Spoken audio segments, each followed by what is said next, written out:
From the very first moment I played Left 4 Dead, it sparked a lasting love affair with co-op PvE shooters that persists to this day.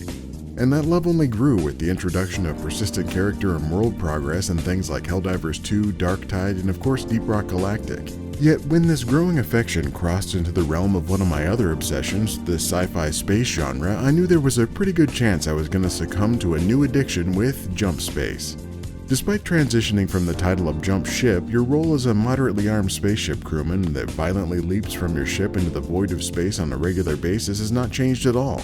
And neither is the unique and totally original premise of fighting against a virus-infected rogue AI force of robots hell-bent on the destruction of humanity.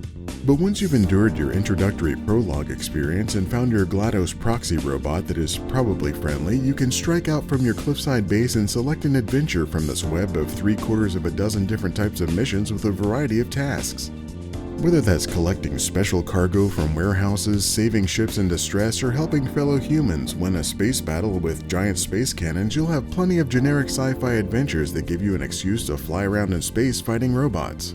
You'll start out solo, or at least with only yet another AI-powered robot you can ostensibly trust as your sidekick, as well as a partially shitty ship that's equipped with basic guns, sensors for scanning each region, a magic matter manipulator to create things you need from crafting materials, and a disassembler to grind the things you don't need back into crafting materials.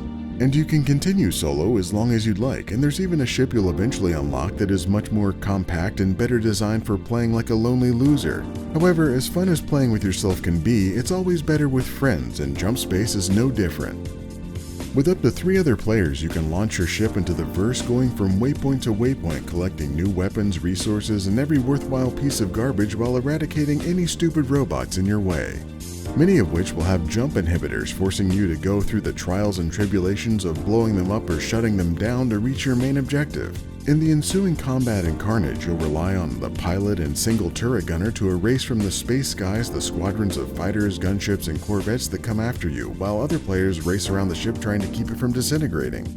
They'll have to take on every conceivable style of ship maintenance, like refilling ammo, recharging shields, putting out raging infernos spreading across the ship, cooking pizza, repairing the core, flushing radioactive waste down the shitter, and generally just fixing all of the things you could imagine would be destroyed in the violence of combat.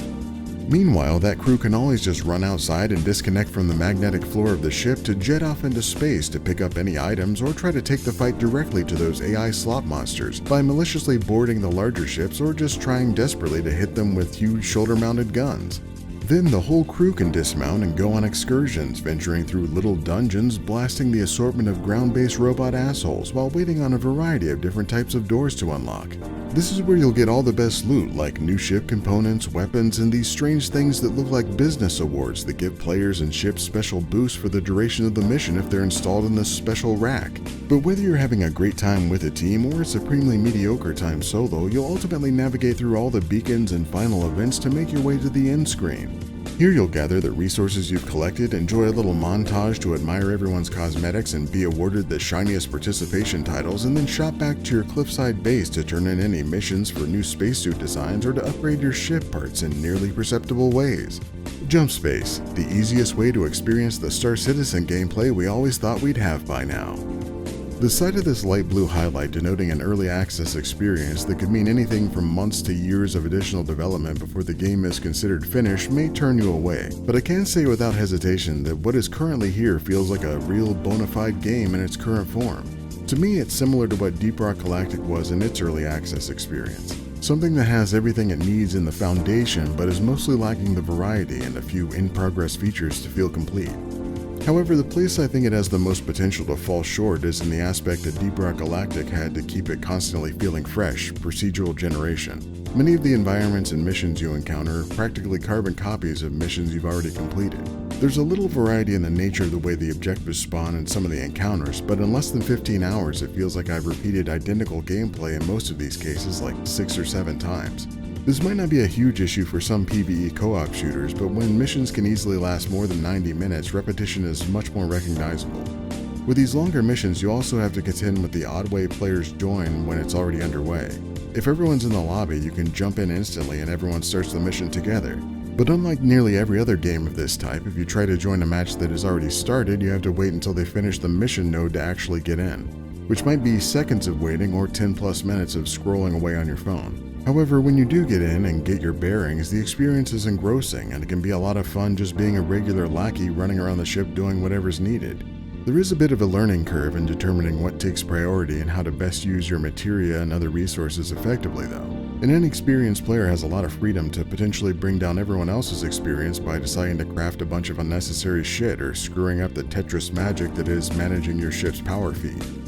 Yet somehow, just about every match I've played hasn't had an issue with this, and the quartet of random people managed to come together for victory even in the most untenable circumstances. Like every multiplayer-centric game on the market these days, though, Jump Space's biggest obstacle will be maintaining a player base.